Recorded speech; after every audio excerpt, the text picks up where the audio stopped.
Glad you're able to make it to our final event of the academic year. So the event, of course, is the future of cryptocurrencies, and we have David Andolfatto and Lawrence White who will be presenting. Now, before we get into the event, I'd be remiss if I didn't do a little bit of marketing for the Hammond Institute. I advise you to, or suggest that you go to our web page at some point, hammondinstitute.org, and you'll see all about us if you don't know a lot about us already. You can keep up to date with all the things we're doing, any news we have, any new things we've produced, events that we have, not just this Langenberg series, but all of our series, including economic education.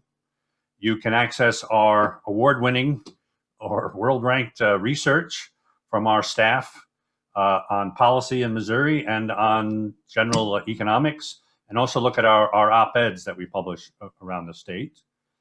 And you can also access what we call our Free Enterprise Academy. You can see the opportunities that we have for students, young and old, to participate in our events. And of course, once you get onto our website, you can sign up and get updates in our newsletter. And of course, we're on all of the various social media, so follow us on Facebook, Twitter, LinkedIn, and if you email us, it's again hammondinstitute@lindenwood.edu, and again, our website is hammondinstitute.org. All right, so now we can start our event, and I'm very pleased with the two speakers we were able to convince to join us today. David Andolfatto serves as the Senior Vice President at the Federal Reserve Bank of St. Louis.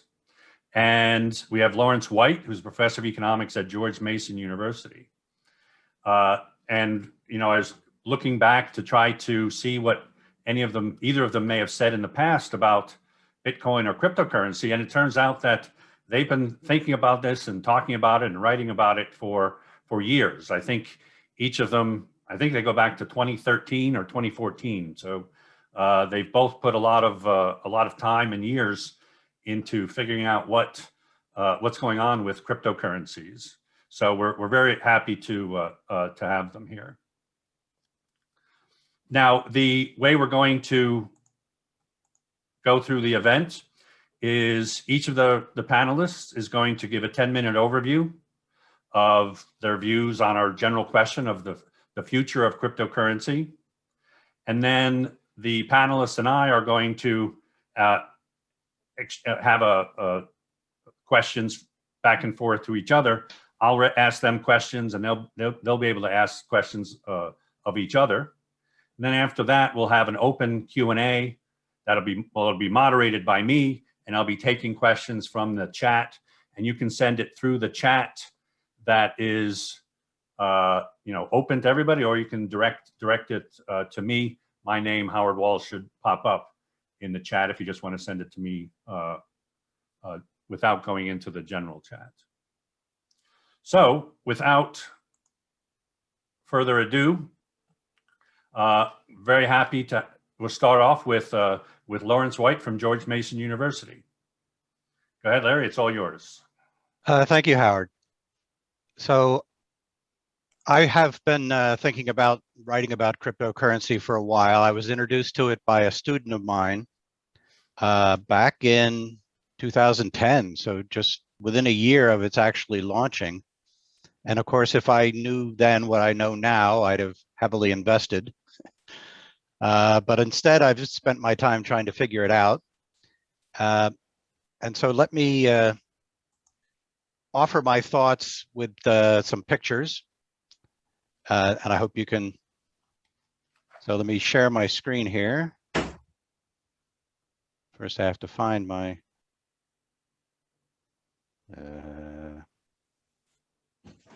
PowerPoint. Where'd it go?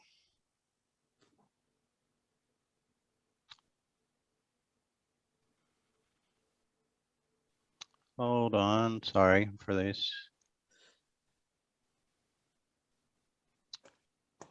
There we go.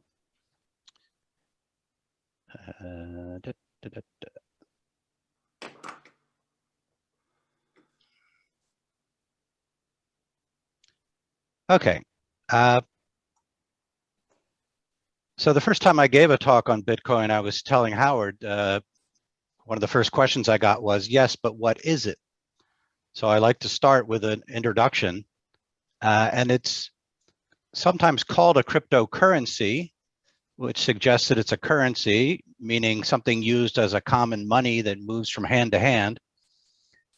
But unlike actual coins, it's not physical, it's intangible, it's only available online. So it's not really like a coin in the traditional sense.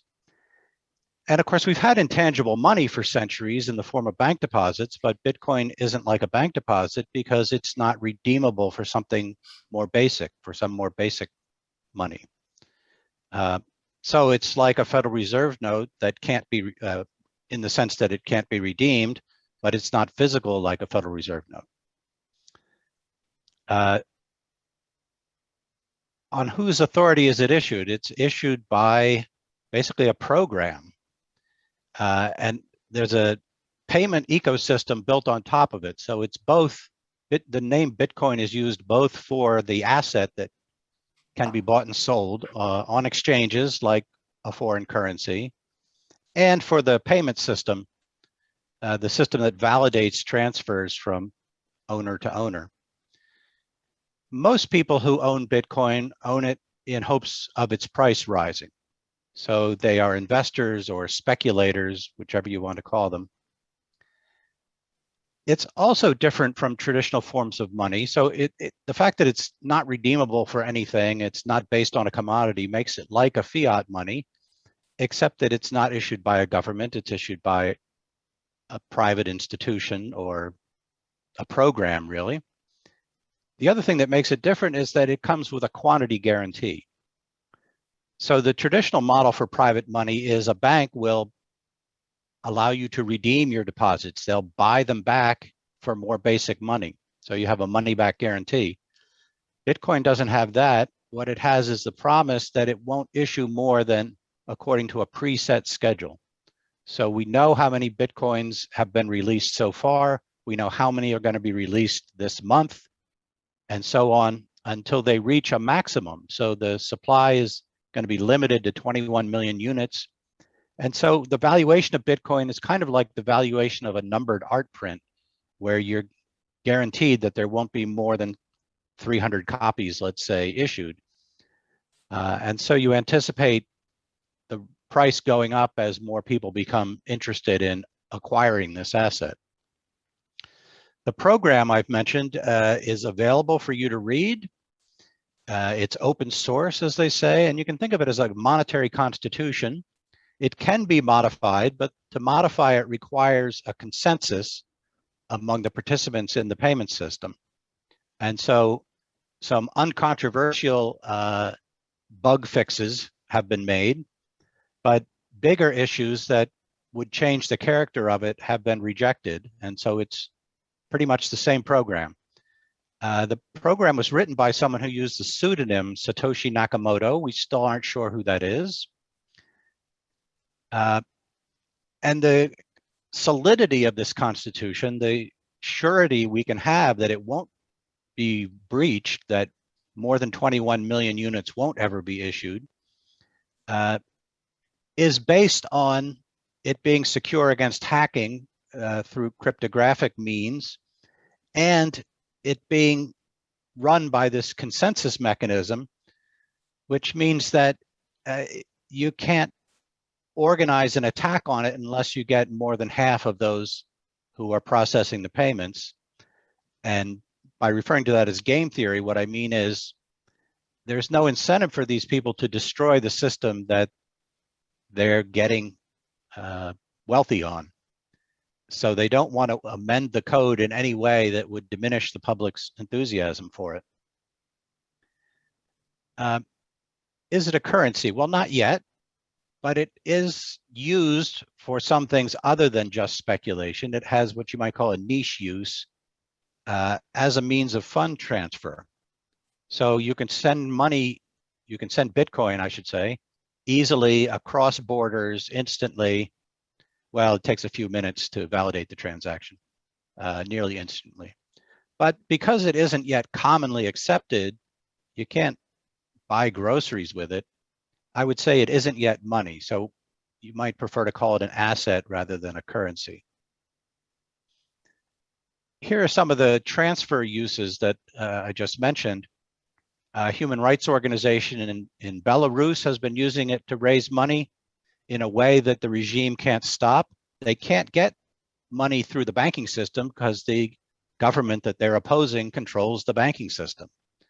So the feature of Bitcoin that its supporters like to emphasize is that it's censor resistant.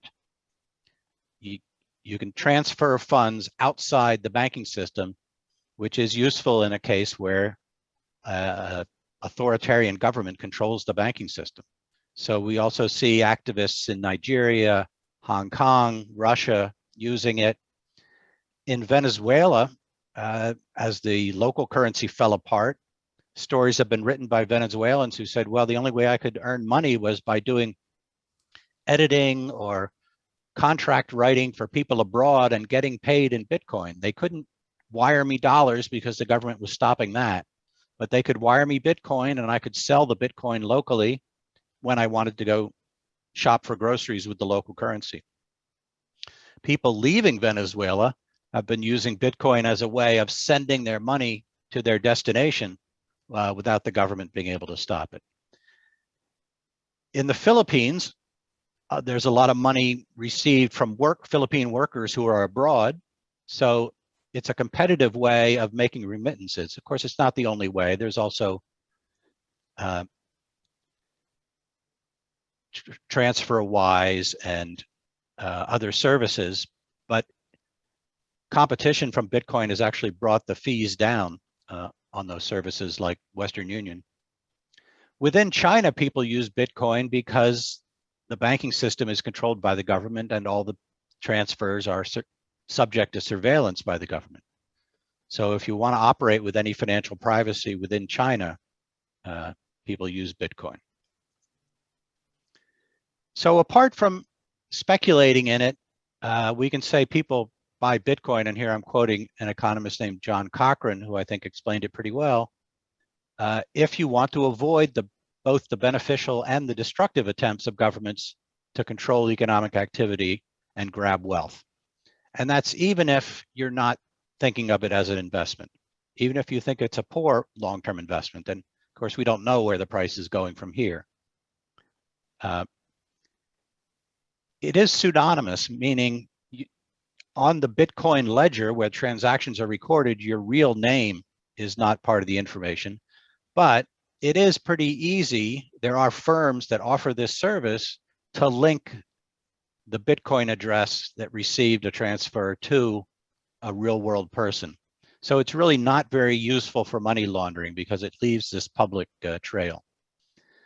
A consulting firm that specializes in tracking the uses, who's using it and what are they using it for, has estimated that illicit transfers to buy illegal goods or to split up the proceeds from crimes, etc., are only about 1% of all Bitcoin transfers, which is about the same as the percent for the ordinary banking system.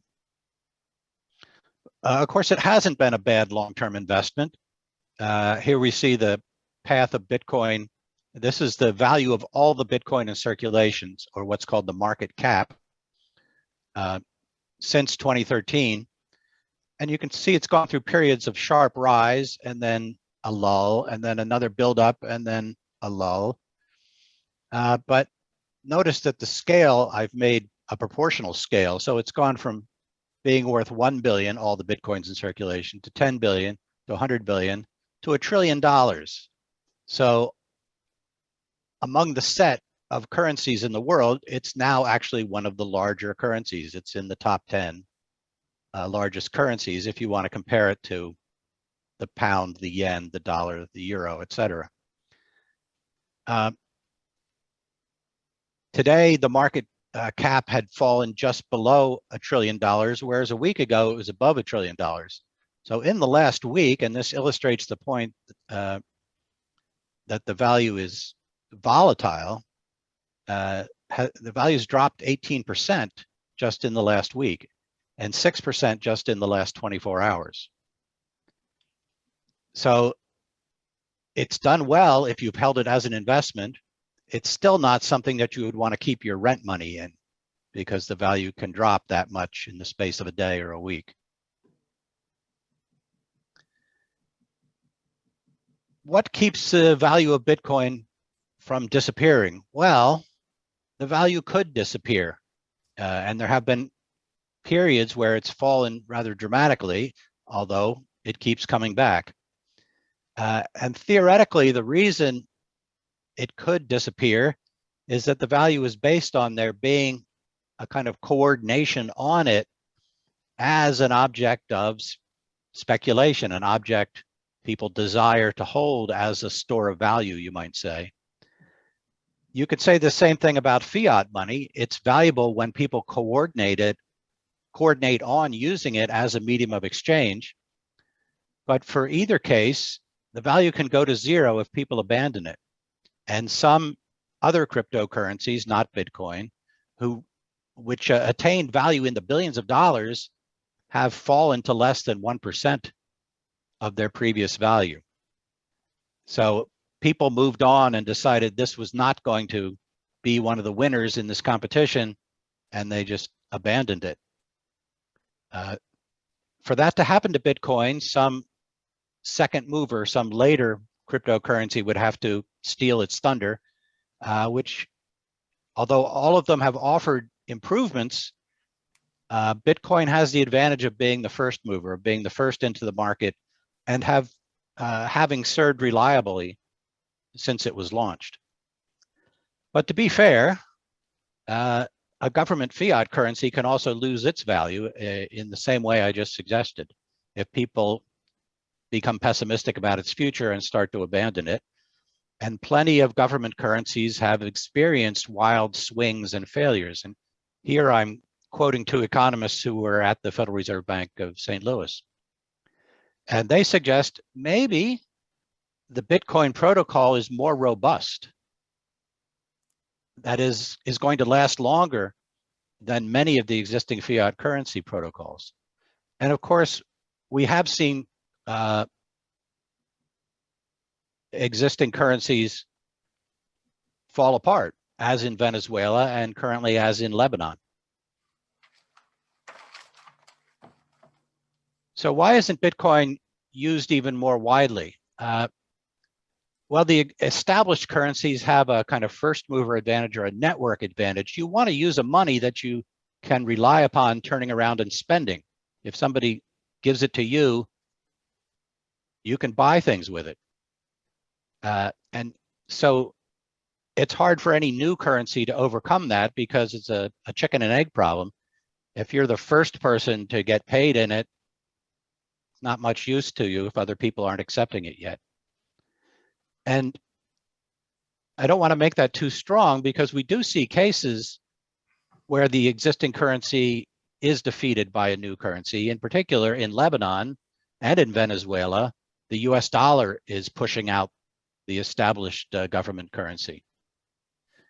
And the reason Bitcoin isn't more popular for replacing badly performing currencies is not that it's a bad long-term investment, but that it's very volatile, as I mentioned, from day to day and week to week.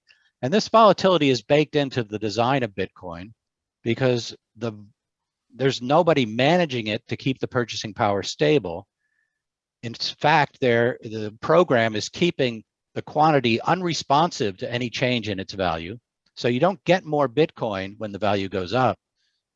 All the change in demand is reflected in a change in price. No change in quantity to absorb some of that increase in demand or fall in demand, no drop in quantity. So if you look across the globe, it's the US dollar, which is the alternative currency of first choice for countries like Venezuela and Lebanon, whose own currency is falling apart because of bad monetary policy. The dollar has a larger international payment network, and it's got a more stable purchasing power. Well, that was my alarm telling me that my 10 minutes are up. So let me just show you the volatility in this graph. The red spikes are Bitcoin, and the blue and lines in the middle are fiat currencies and gold. So gold is more volatile than the US dollar to euro exchange rate, but only a little bit more volatile, whereas Bitcoin is much more volatile. In these places where Bitcoin might have a foothold because there's high inflation and the US dollar has been restricted by the government, although in Venezuela they've backed off that now and they're welcoming dollarization. You have the problem that the electricity grid is also not reliable. So in Lebanon, people are reluctant to use Bitcoin because they have bad power outages, which means you can't access it. So to conclude, it's an ongoing experiment, and I wouldn't be presumptuous enough to predict where it's going to end up.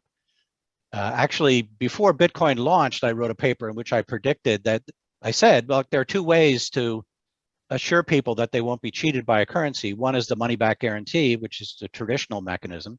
And the other is you could have a limited edition model, but nobody would want that in a currency, I said, because they want a stable purchasing power in a currency, and that doesn't give you that. Well, so I was pretty surprised when Bitcoin turned out to be as popular as it has, and achieving $1 trillion in market value is pretty amazing. But I'm still not wrong. I'm not wrong yet because it hasn't yet become a commonly accepted medium of exchange. And because the volatility is baked in, although I think it's a wonderful experiment and we should welcome further experiments by people who can improve on the Bitcoin design, I don't expect it to sweep the world as a medium of exchange anytime soon. So I will turn it back over to you, Howard.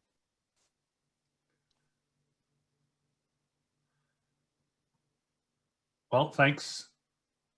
Thanks, Larry. Now, I think David is set. David, are you set?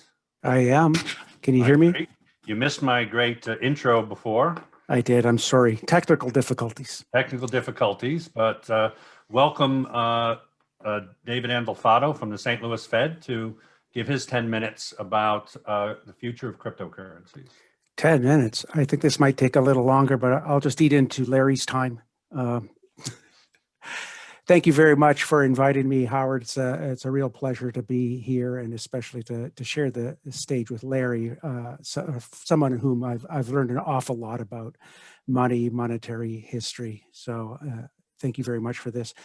So for the audience, I mean, Howard reached out to me and said, hey, how'd you like to say a few words about what you're thinking about in terms of the role and future of cryptocurrencies? So I decided to write it down. I thought it was a good opportunity for me to just organize my thinking on the matter, and this is what I'm going to do with you right here. So the way I think about things is, money and payments is all about managing databases containing the money accounts of individuals and firms. And any database management system has to necessarily define a set of protocols, the important ones in particular that regard who gets to read the database, what they get to read, and also who gets to write to the database and what do they get to write. So for example, in a regular banking account, of course, I can read what's in my bank account. The bank can see what's in my bank account. Perhaps regulators can, perhaps the government can, but I can't see what's in other people's bank accounts. And while I cannot write directly to my bank account, I can send instructions to my bank to do so on my behalf.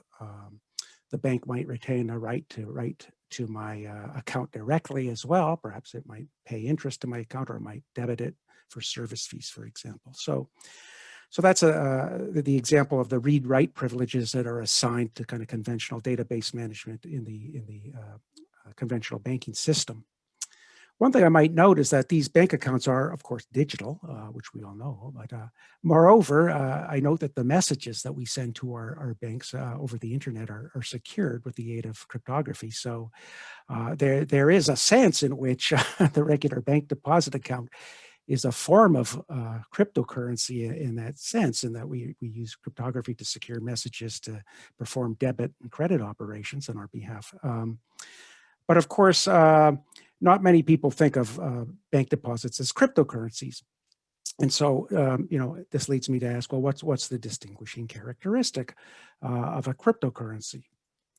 And it's not immediately, it's not a clear-cut question, but to my mind, there's a couple of things that popped to my mind is two things. But first, it seems to me that the database for a cryptocurrency is typically associated with some form of open read privilege. So this implies that the database can, in principle at least, be subject to audits from any person or any agency at any time and all the time. So this is kind of interesting because this property offers a degree of financial transparency that's kind of unheard of in conventional money services businesses and in banking. The second distinguishing characteristic is that the task of managing the database is typically decentralized in some manner to validator nodes, I guess they call them, or what one might label more mundanely as accountants in the non-crypto world. But what I find interesting in this regard is how these validators are potentially recruited and compensated. So for Bitcoin, for example, in Bitcoin, anyone can potentially become a validator or an accountant. And the compensation arrives in a peculiar form, kind of in the form of a stochastic reward. Now, when it comes to keeping track of money balances, we know that the open write privilege is problematic. This is sometimes characterized as the double spend problem. We know how conventional database management systems deal with this. So we delegate a record keeper, an accountant, to perform the operations, the debit credit operations on our behalf in a true and secure manner. But a cryptocurrency like Bitcoin or Ethereum, of course, must instead rely on some other mechanism, some sort of consensus mechanism, somehow ensures that a dispersed write privilege does not, at the end of the day, end up writing garbage to the database. So to date, the most popular mechanisms are proof of work and proof of stake. There are others as well. And I think one should expect more innovation along this dimension, since as far as I know, there's no existing consensus mechanism that has yet proven to be entirely satisfactory. So, of course, the same thing can be said of conventional database management systems. To young eyes, the current system seems at times a hopelessly tangled mess of databases that sometimes have trouble talking with each other.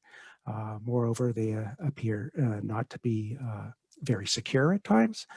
But despite the problems we all encounter with the modern banking system, myself included, one should, I think, in fairness, acknowledge the tremendous achievements that have been made in this space over the last 50 years, say.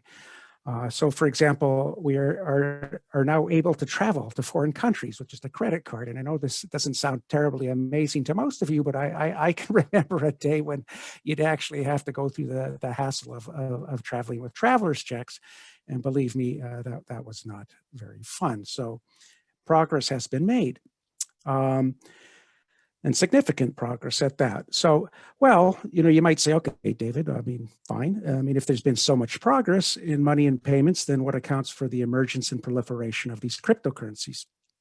And here, I think, as is so often the case, I think the fundamental cause of this development is rapid technological change moving against a relatively slow-moving incumbency that includes banks and money services businesses, and especially their regulators. Now, in saying this, I do not mean to assign blame. I don't necessarily want to say this institutional inertia is necessarily a bad thing all the time. In fact, there could be some good things about institutional inertia. It might provide some stability, for example, for good or bad. But if you have good institutions, you'd like them to kind of not change all the time at every occasion. So, but on the other hand, I mean, it's these institutions do have to respect the evolving technologies, and they do have to evolve if they are to survive. And I think this is what is happening today in the sphere of money and payments. So this leads me to ask myself, okay, well, then what sort of technologies are we talking about exactly? You know, we're talking about innovations in communications fundamentally. The internet in particular has been transformational, but there's been other advances as well in data storage capacity and cryptography as well as other advancements that have facilitated the development of better types of database management systems. So the thing about these innovations, though, is they're basically all within the grasp of the incumbent banks and money services businesses. So, and indeed, these incumbents have made use of these technologies, as I described earlier. I mean, internet banking is a thing. PayPal is a thing. This sector has responded to the evolving technology. But if that's the case, then I ask myself, well, what's the comparative advantage? What technological advantage has favored cryptocurrencies over kind of incumbent money service businesses? And to my way of thinking, I think that the truly important innovation, as far as cryptocurrencies are concerned, is in the development of these database management protocols that permit a degree of decentralization for managing a large database. And I say large here, I emphasize large because I want to, as I've emphasized in the past, we already have kind of these decentralized database management systems for small communities. If you think about, primitive economies or gift exchange economies, or for that matter, just the economy that constitutes you and your family and friends, we actually keep records of what happens among small groups using what I call a primitive blockchain. It's just basically an historical record, a shared history that we share through gossip. So I think the way I view the development here of cryptocurrencies is that there have been these advances in data storage and communications that have in effect permitted kind of this ancient form of communal record keeping to scale. I think that's what's happening here. I think it's very, very interesting. Now, the decentralized or communal aspect of managing a database is, of course, very much at odds with the notion of delegating the responsibility to a privileged set of institutions. Some people believe that these developments will lead to a revolution, an overthrow of existing institutions, a triumph of democracy over the privileged class, for example. But what's much more likely to happen, I think, is you're just going to see the regular type of evolution of existing institutions to accommodate the threat posed by these potential usurpers in a manner that's going to serve the broader community. So as I've said in the past, too, I think these developments are on net a very good thing. So what do cryptocurrencies offer individuals in society, and what are the concerns of regulators and policymakers? I think to answer these questions, I think we need to recognize that there are different classes of cryptocurrencies, each of which kind of cater to a specific constituency. Broadly, I categorize them in one or two buckets. I think in one group, we have the decentralized autonomous organizations, kind of like Bitcoin. And from the perspective of a domestic policymaker, say as an advisor to a central bank like myself, I just view Bitcoin as basically a foreign currency. It's a foreign currency, and it operates on some different payment rail, but basically it's a foreign currency. There's no negotiating with the government of Bitcoin, but there's no negotiating with some foreign governments either. So it's just a foreign currency with a floating that's designed its monetary policy to be a floating exchange rate regime. As far as the other group, I think I would classify as the stable coins, like US dollar coin or DM, for example. And to domestic policymakers, I view these stable coins, I think, can be viewed as basically checkable mutual funds, money funds, operating under a unilateral fixed exchange rate regime using various forms of collateral. The major innovation here, I think, has less to do with the technology and kind of more to do with the kind of willingness and ability to process US dollar-like objects outside the commercial banking sector. So viewed in this light, I think that cryptocurrencies don't look so unfamiliar, or they shouldn't look so unfamiliar. They look very familiar, I'd argue. And all of the problems. There's a whole economic literature that deals with unilateral fixed exchange rates and foreign currencies and floating exchange rate regimes. And I think we can bring to bear the tools of economic analysis to study these phenomena. Now, the question here is, and I'm conscious of my time, Howard, believe me, but let me just take a couple of more minutes. I apologize. The question here is whether these products are offering something fundamentally more cost-effective when it comes to making payments, or whether they owe their existence primarily to regulatory arbitrage.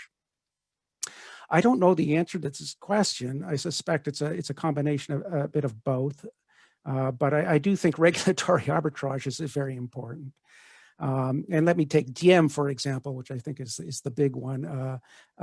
You know, it can bypass banking regulations by basically not becoming a bank, which is fun.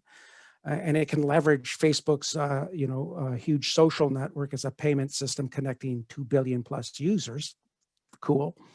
And it could potentially offer money transmitting services, for free. It's going to be not quite for free, but I mean, it'll probably ask you to compensate them in the form of exchanging personal data, which they can then resell.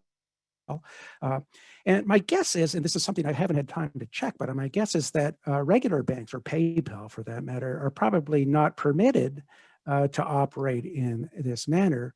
And to the extent that that's true, and we should double check that, the regulatory advantage goes to Diem. And it's not entirely clear whether, a level playing field argument wouldn't argue, geez, why don't we permit these regular incumbent money services businesses to do the same thing? And if we did that, would that take away kind of the benefits of these cryptocurrencies? I think that regulators need to keep a close eye on these structures, since I think it's politically impossible to commit to a doctrine of caveat emptor when it comes to money and banking. There's always going to be a temptation for these entities to kind of replace cash on their balance sheet with kind of cash equivalents or higher yielding cash equivalents. At the end of the day, kind of the entity kind of morphs into kind of this classic fractional reserve bank that's operating in the shadow banking sector. And then when something goes wrong, the government's expected to bail it out, because after all, how could the government have permitted this object to arise in the first place without understanding the risks that it posed? Those are the classic types of things that happen. So to sum up, I think that the future of cryptocurrencies in the first class, like Bitcoin, is likely to serve mainly as an alternative asset class for investors. I doubt, like Larry, that it will, I think Larry said that, if I heard correctly, that I doubt that it would ever become a dominant medium of exchange for any large economy anyways. And I think that any sort of fractional reserve banking that kind of use Bitcoin as a reserve is likely not to be tolerated, and probably for good reason, I think. As for the other class of cryptocurrencies, the stable coins, I think this looks a little more interesting to me. In the first instance, they seem capable of filling gaps that remain apparent in the modern banking system, kind of like the issues that arise with correspondent banking, for example. But the main effect here, I think, is likely to be that it's just going to spur conventional banks and their regulators to fill these gaps at a faster pace. And that's probably a good thing. I'll just conclude by saying there is a possibility that a project like Diem might one day abandon its peg to the US dollar and offer itself up as a standalone currency, kind of with the hope that it might be adopted as a unit of account by large numbers of Americans and other people. And I think policymakers, I hear policymakers talking about this, and if this is the case, you could expect policymakers to worry about the ability of the government to maintain monetary sovereignty. In such a situation, you might see one manifestation of this concern could take the form of a preemptive action, kind of like on the part of the government by issuing, say, its own universally accessible central bank digital currency. So interesting stuff. Thank you very much. I'll end here. Thanks, David. So the next 20 minutes or so, or a few minutes, we're going to answer questions that I've been culling some questions, and I have some of my own. So let me change this view here. So this one is, well, I'll let Larry answer this because it's, we were talking, or both of you were talking largely when you did mention a cryptocurrency, you mentioned Bitcoin, and it is by far the largest. So first, the question is, what are the differences among the other, with the other cryptocurrencies? Do they have the same technology behind them, or are they just differences in marketing or labeling, or is there some fundamental difference in the data management or some other thing? And if so, would Bitcoin even still have a first mover advantage over them, just like fiat currencies have an advantage over Bitcoin?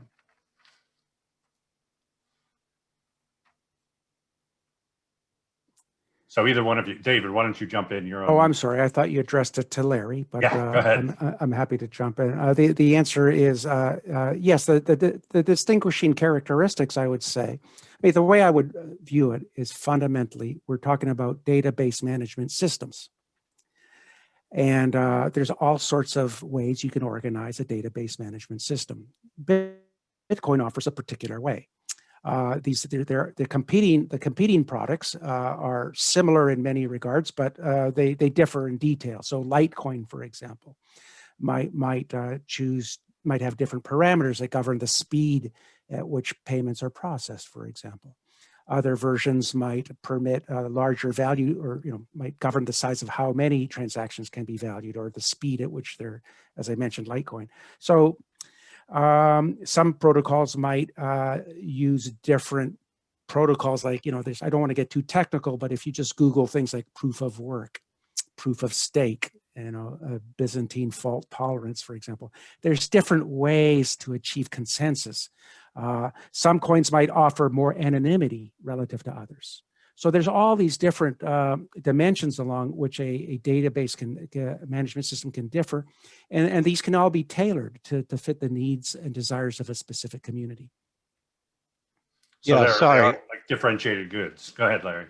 Yeah, when I started to answer, I noticed I was muted. So, but yeah, to David's list. So some altcoins offer greater privacy or anonymity. Examples would be Zcash, Monero, Dash, and the extent to which that will be tolerated by regulators who are concerned about knowing your customer in money transfer remains to be seen. Some offer faster processing, as David mentioned. Some have greater security against an attack by a consensus of the payment processors, the so-called 51% attack. That's kind of an obscure concern. Some promise lower energy use because proof of work, which Bitcoin uses, is actually quite energy intensive, and proof of stake is less so. And there's a new technology called Mimblewimble, the name taken from a Harry Potter book, which is more economical in the amount of information that's in the shared ledger. And of course, Ethereum offers the service of better enabling smart contracts. So if you want to buy non-fungible tokens, then you're likely to make use of Ethereum's network. If you want to participate in a Ponzi scheme, they're easy to find on the Ethereum network. Okay, great, thanks. So I was reading the other day that India is actually proposing a complete ban on cryptocurrencies, and they'll criminalize the possession, issuance, mining, and trading of all cryptocurrencies. So I guess the general question is, well, why would a government want to do that? And can it actually do it? So you can go first, Larry. Okay, so why would they want to? Because they don't like competition. And in particular, the Indian government is quite sensitive about competition with the rupee. They also have a special tax on imports of gold because people hold gold as an alternative to holding rupees, and they want to prop up the value of the rupee by restricting access to competing assets, or what they think of as competing assets. how effectively can they do it? Well, people who know how to do it can transfer Bitcoin peer to peer without going through any public exchange. And so that's quite difficult to stamp out. But by criminalizing the exchanges and by criminalizing the public use of Bitcoin or advertising we accept Bitcoin, driving all that underground, they can certainly restrict the use of it to people who are pretty technologically savvy. So David, as a representative of the Federal Reserve, are there any special concerns of why a central bank might want to just ban cryptocurrencies? Yeah, my own attitude is we shouldn't ban it. I mean, we should try to outcompete it, and I think that's my stance. Banning it, no, but there's the issue of how it might be regulated. I mean, there might it would be something that would require some study. I did mention the concern about a project like Diem that's backed by Facebook with 2 billion plus world users. There is the question of what this might imply for monetary sovereignty, and to the extent that you're different people are going to have different views on this. I mean, if you come from the perspective that the government can do some good, you might actually want to protect the ability of the government to use its monetary policy kind of for the greater good of society. If there's another side of the spectrum, of course, that views that as kind of a negative thing, so it invites this competition and the destruction of the incumbency. I fall smiling when you're saying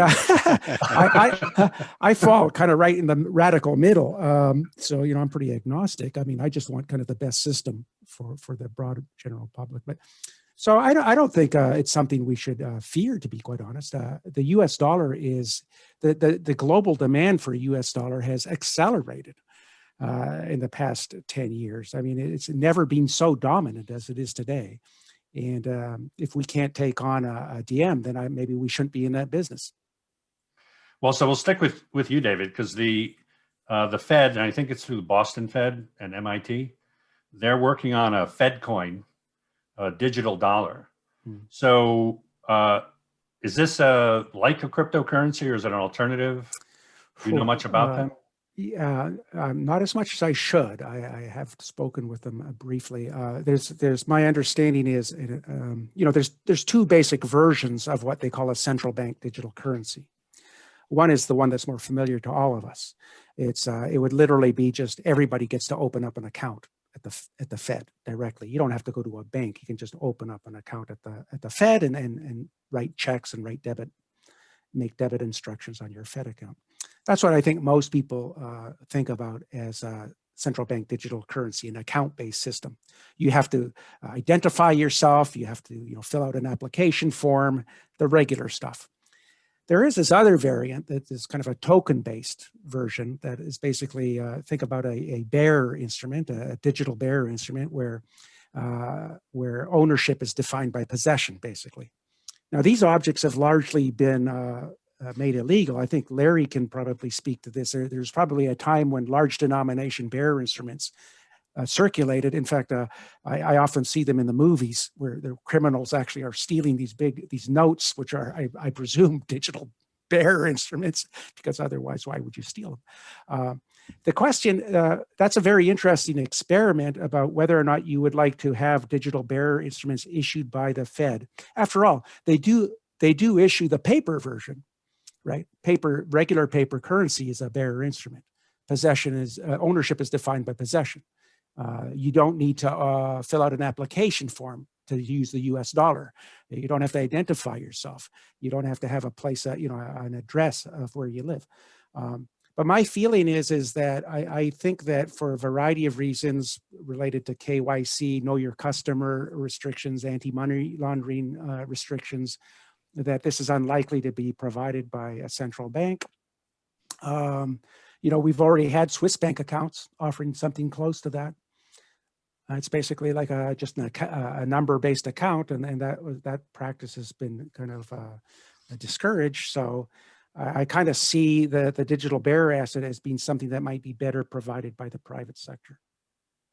Larry, do you have any comments on this? No, I agree with David. I would just add that The first version that he mentioned, where everybody has an account on the books of the Fed, is not really a currency. It's a misnomer to call it a digital currency. It doesn't circulate person to person or peer to peer. It's an account-based system, so it should be called Fed accounts rather than Fed coin. And there are reasons to be concerned about getting the Fed into the retail payments business because they have no experience at retail business. Their business is wholesale, right? They operate a clearing system among commercial banks. The governments we see getting into providing retail payments, like the Chinese government, don't really recommend themselves. They're not doing it for efficiency purposes because we pay and the other private providers in China were doing it quite efficiently, but rather they're doing it for surveillance purposes. So it would be a chilling thing if everybody had to have an account at the Fed and all their transactions could be monitored in that way. Well, but just I have to interject. I mean, this is usually it's not sold as a something that everybody has to have. It's usually sold as a public option. Well, that would be the less chilling version. The chilling version is we're doing it because we want to eliminate cash, and there are some economists who say that. No, well, there are, but I mean, that's not the good reason. We want to have a basic public auction to serve an underserved constituency, let's say. Businesses that face high interchange fees that are operating on razor-thin profit margins. I like the way Senator Carter Glass put it, we should remove the tolls from the highways of commerce, to paraphrase what he said. Let's promote trade and let's give the regular person an even playing field. After all, the big firms, the big banks can use FedWire, for example, at very low cost. Fully insured accounts, real-time gross settlement system. We give all these privileges to the depository institutions, but the little person is left with nothing. So as an option, a public option, I agree with you. I would not want it to be mandatory. I mean, but there's different ways to sell it. So David, you had said that the reason, if I got you right, the reason that the cryptocurrencies arose at this time was that technology was running faster than the slow incumbents could kind of keep up, right? There's a bit of inertia. So, so if the incumbents like central banks and treasury are going to catch up, how would they catch up? Is it with these, some sort of digital currencies of their own or some other instruments that you're talking about? Is that them trying to fill in and catch up? Well, I mean, so on the regulatory side, for example, the regulators could kind of relax some of the rules, permit PayPal, for example, to do the same thing that Facebook is proposing. Actually, I think now PayPal is actually perhaps doing something with Facebook. But, there are rules and regulations in place that were designed for an era under a given set of technologies, communication systems, and that times have changed and regulators should recognize this. I think they do. They move a little more slowly, I think, than the technology. In terms of like central banks and the Treasury, for example, I actually know that the Treasury, I think, the U.S. Mint actually was thinking about doing something like this back 20 years ago. I recall Alan Blinder testifying in Congress about the U.S. Mint issuing something like a Treasury version of the central bank digital currency. But I think that in the United States, the most likely model is not going to be the, like Larry said, central bank is kind of more accustomed to dealing at the wholesale level.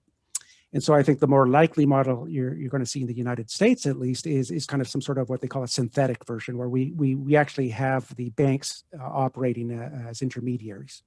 So they could issue fully segregated, accounts, basically 100% reserve-backed accounts, and they'll manage the retail kind of interaction with the Fed kind of playing wingman. But you're suggesting that it's really the regulations that need to catch up. Yeah, but I think Even it's like always the IRS case. regulations are Yeah, having. it's always the case, right? I mean, it's not, and again, I don't want to, this is not meant as a criticism. This is a tough job. It's just natural that regulators are lagging. There's a lot of information coming through. They have to sift through the wheat from the chaff, and you don't want to just deregulate without giving it due, process or due thought. So, yeah. So Larry, what would you have the central bank, in particular the Fed, be, their role be with cryptocurrencies? I assume something hands off, but are there regulations that need to be changed? Yeah, I see the history of cryptocurrency a little differently from David in that it hasn't caught on as a payment mechanism for reasons that I mentioned, that it's a very volatile valued asset, and so people won't want to keep their checking account balances in that form. But it has caught on through enthusiasm about its future. And it was really launched as a hobby, Bitcoin was, by some crazy libertarians who wanted to show that it could be done, to have a money that operated outside the established system. And when the price started going up, a lot of people piled in. That's the basic history of it. To improve the payment system that we've got, to improve the legacy payment system, I think it's important, not just what David said, but the FedWire system can be sped up. It doesn't even operate 24/7 right now.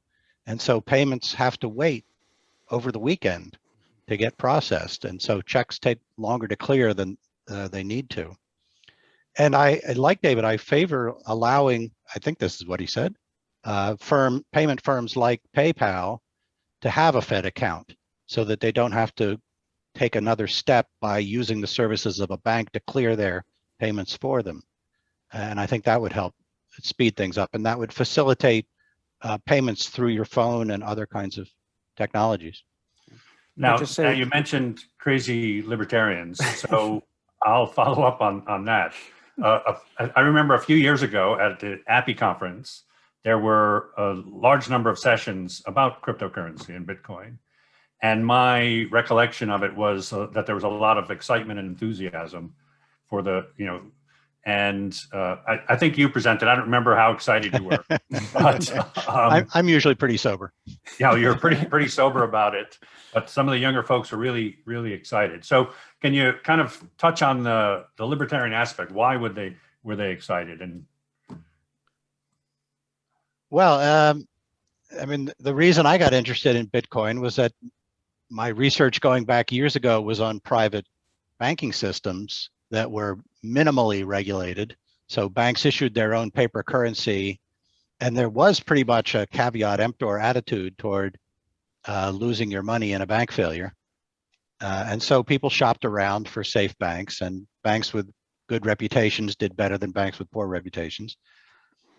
And early adopters of Bitcoin, like the student who introduced me to it, saw this as a sort of replication of that with a new technology. And some of the Satoshi Nakamoto and some of his early supporters said, look, this is like a digital gold standard. We get a standard of value that's not manipulated by the government, so it won't lose value every year the way an inflating currency does. But it doesn't have the physical burdens that go with the gold standard of having to store gold in vaults and post guards around them, and having to make international payments either, well, by shipping bags of gold across borders. Actually just moving it across a floor. Or even doing that. It can all be done electronically. So there was a lot of optimism about it replacing legacy payment systems. Now, did that required it to end up being a medium of exchange, though, right? Right, and a lot of people thought, well, it's volatile now, but when it gets bigger, it will settle down. Right. But because it's not being used as a medium of exchange, but rather as a speculative vehicle, it hasn't settled down. The volatility is just as high as it always was. Right, now, I think you mentioned earlier that the volatility was because of the nature of the data management. Is that correct? Because of the nature of the supply mechanism. It's basically a fixed supply at any date, regardless of whether the price goes up or down. There's no response. And then it grows according to a already preset schedule. So no response to rise in its value or fall in its value. And so that means all the action is in the price in response to changes in demand. So David, do you have any comments on the end the Fed aspect of cryptocurrency? Well, I just wanted to interject because, Larry, everything Larry said was correct, but notice that he steered the conversation and limited it to the class of cryptocurrencies that I labeled decentralized autonomous organizations.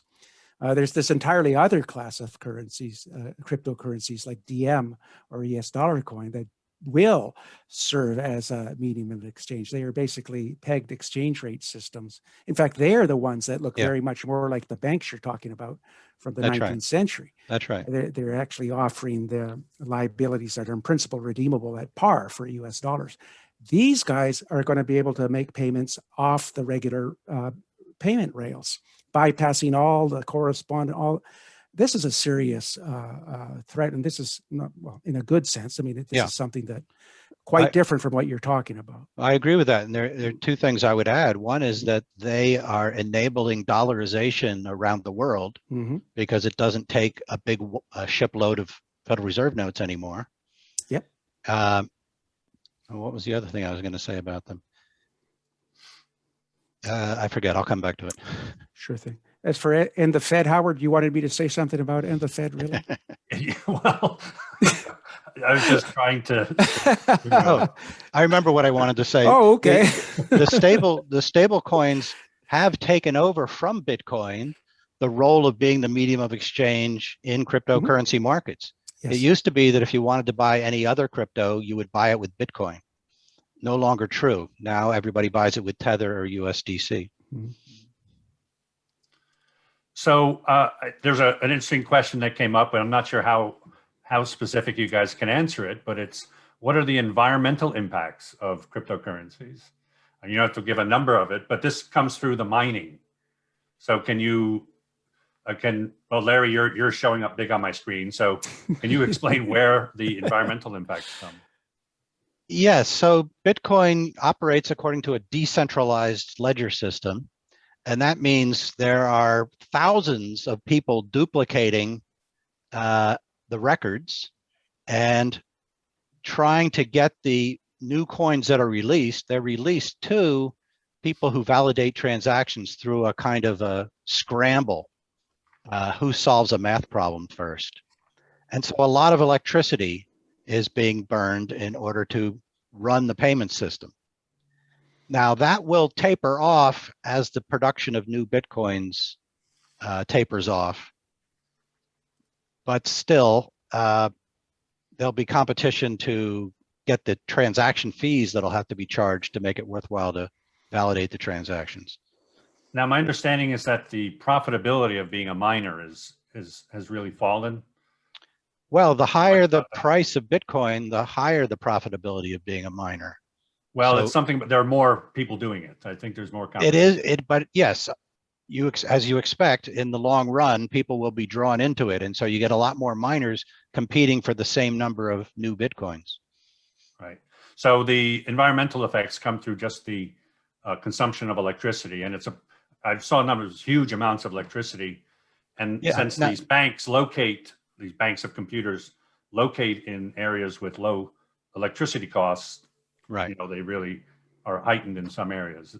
Yeah, so they have been locating to places like Iceland that, in a sense, have an excess of energy. They've got so much hydrothermal energy that it's practically free. So that reduces the use of electricity, but in a sense, the users of Bitcoin are paying the price for the processing system. Well, I mean, that's right. I mean, there's every database management system is going to consume energy. So it's kind of to be fair. I've often remarked that actually I think the kind of the proof of work protocol that Bitcoin uses is inherently inefficient. Inherently, any system that requires consensus among a large group of people playing some non-cooperative game I mean, it's just got to be inherently more inefficient relative to, if you have a trusted third party to do, this is not rocket science. This is accounting, debiting and crediting in accounts. But it might be an expense that's worth taking if you want the properties that Bitcoin affords, kind of the permissionless aspect, for example, or if you don't trust the Fed, for example, to manage the supply of U.S. dollars. That energy expense that you allude to might just be the price that we have to pay for that type of database management system with those types of properties. Sure. So David, you led me into a question. That's that. You can, do you think it'll be possible to use cryptocurrency as a hedge against inflation? I mean, some people are afraid of inflation in the US because of various policies going on.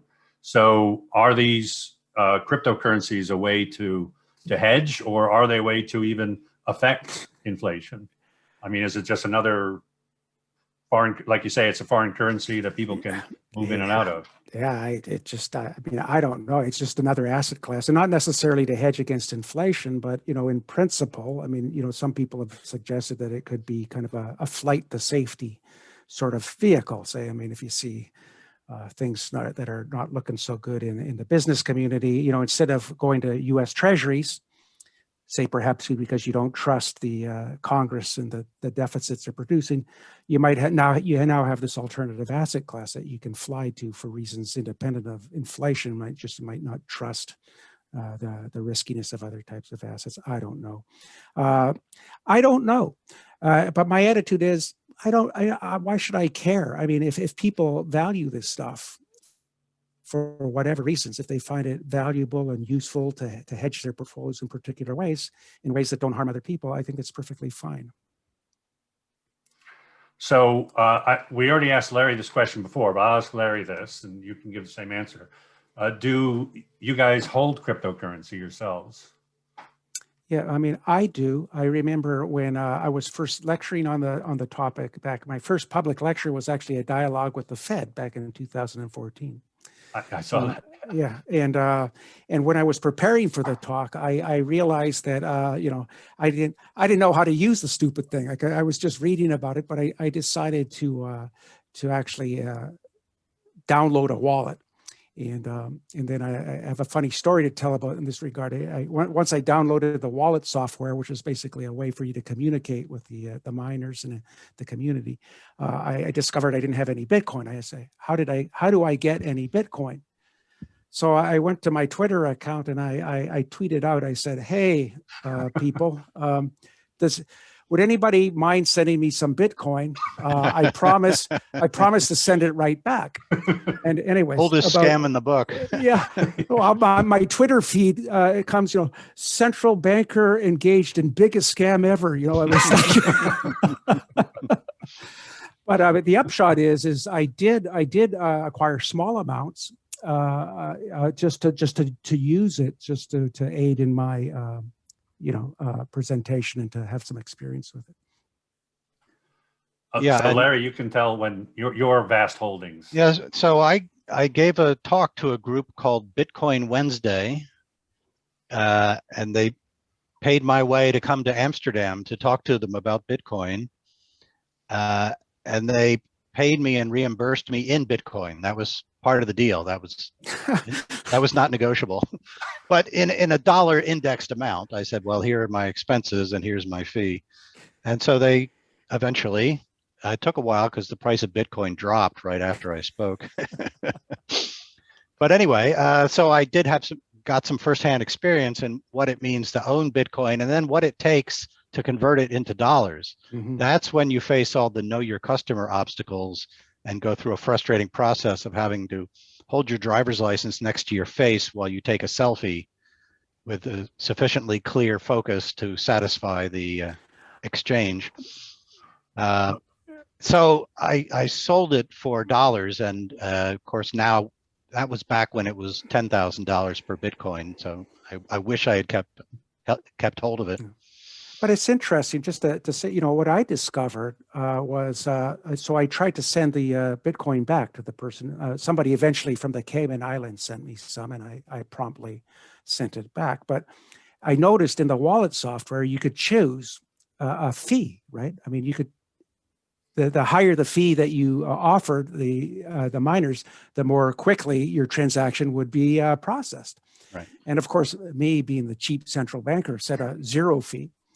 You know, I mean, it was like $2 worth of Bitcoin, and or $10, and it took days for that transaction to process. So I learned, this is the stuff you learn that you can't learn by just reading about it. You have to actually use it. It's kind of interesting.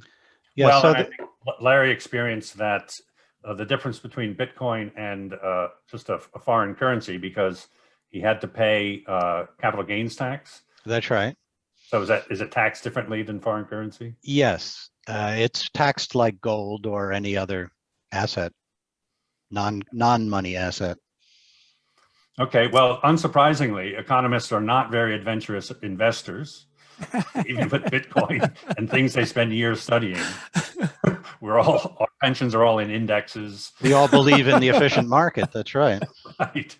Well, so on that note, we'll stop. We've hit our time limit, and I really want to thank Lawrence White and David Andolfatto for joining us, and thank all of the people who participated and sent in questions or just came and listened. So again, check out our website, HammondInstitute.org, and tell your friends. We'll have this up at some point. So if they missed it, they'll be able to catch up. And so again, thank you very much to our attendees and to our speakers. Thank you, Howard. Our pleasure.